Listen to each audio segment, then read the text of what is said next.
এইবার ঈদের ছুটিতে চান্দ্রিকে ঢাকা শহরে চাকচিক্যময় জৌলুসপূর্ণ কোথাও ঘুরতে না গিয়ে চলে গিয়েছিলাম একটু প্রকৃতির কাছাকাছি ঘোরাঘুরি করতে।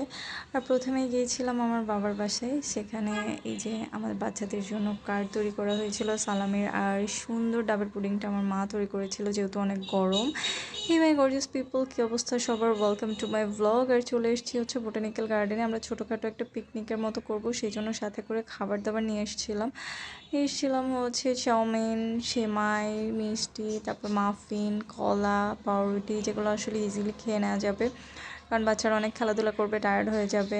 আর একদম গাছের নিচে বসে তার ম্যাট বিছিয়ে খাওয়া দাওয়া করার ফিলিংস একটু অন্যরকমই।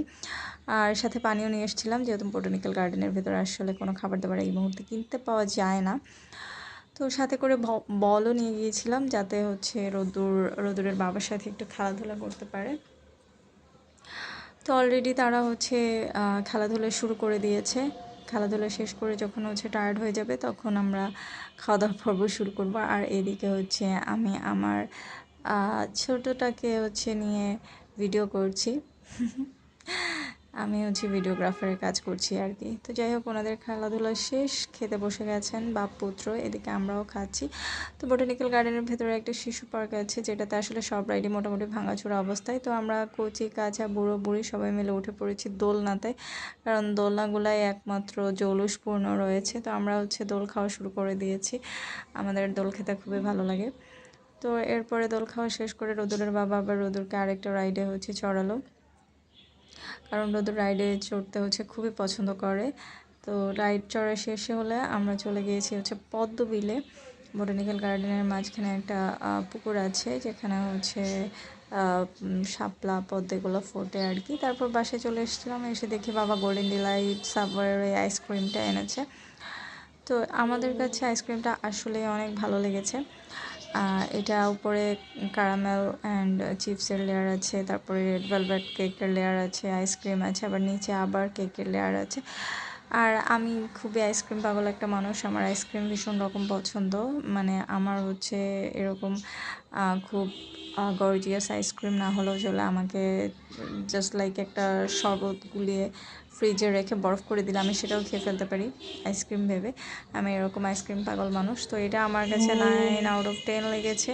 এই যে দেখতেই পাচ্ছেন, ওপরে ক্যারামেল চিপস, তারপরে নিচে কেক, তারপরে আইসক্রিম, তারপরে আবার কেকের লেয়ার।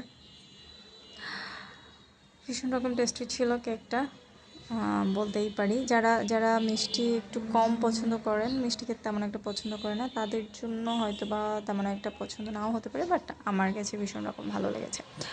তো এই ছিল ঈদের দ্বিতীয় দিন। তারপর তৃতীয় দিন চলে গিয়েছিলাম হচ্ছে জাহাঙ্গীরনগর ইউনিভার্সিটিতে। জাহাঙ্গীরনগর ইউনিভার্সিটি ক্যাম্পাসটাও আমাদের ভীষণ রকম পছন্দের একটা জায়গা, আমরা প্রায়ই এখানে যাই বটতলায় ভর্তা দিয়ে ভাত খেতে। তো এবার যেহেতু গিয়েছিলাম হচ্ছে বিকেলবেলা, ভাত খাওয়ার কোনো চান্সেস ছিল না। বাচ্চারা খেলাধুলা করবে, এই ছিল আমাদের মিশন। তো আমরা জাস্ট টুকিটাকি যেগুলো হচ্ছে রাস্তায় পাওয়া যায় সেগুলোই খেয়েছিলাম। আর এই যে বাগান বিলাস গাছটা দেখেন কি সুন্দর ফুল ফুটে আছে, আমার ভীষণ রকম পছন্দের একটা গাছ হচ্ছে বাগান বিলাস। তো আমরা হচ্ছে ঘোরাঘুরি শেষ করলাম, ঘোরাঘুরি শেষ করে পথে এই কুলফি পেলাম, তো এই কুলফিটা খেলাম। জাহাঙ্গীরনগর ইউনিভার্সিটিতে গেলেই এই কুলফি আর হচ্ছে বটতলার ভাত আর দই, এই তিনটা জিনিস খাবই, এই তিনটা জিনিস আমার খুবই পছন্দ। আর এই যে রোদুর খেলাধুলা শুরু করে দিয়েছে। সবসময় যেটা হয় যে বাসায় থাকলে রেগুলার একটা রুটিনের মধ্য দিয়ে যেতে হয়, পড়াশোনা থাকে, বিভিন্ন ধরনের অ্যাক্টিভিটিস থাকে, প্র্যাকটিস থাকে। তো সেগুলোর ফাঁকে ফাঁকে তাকে খেলাধুলো করতে হয়। আর যেহেতু এখন ছুটি চলছে, তার উপর বাবা তাকে বাইরে খেলাধুলা করতে নিয়ে এসছে, সে তো ভীষণ রকম খুশি। আর এদিকে আমার মেঘ মামনি হচ্ছে একটা কাগজ নিয়ে গবেষণা শুরু করে দিয়েছে, সে আসলে অলওয়েজ গবেষণাই করে। তো এই ছিল মোটামুটি আজকের ব্লগ। দেখা হবে নেক্সট কোনো ভিডিওতে, সে পর্যন্ত সবাই ভালো থাকবেন, সুস্থ থাকবেন।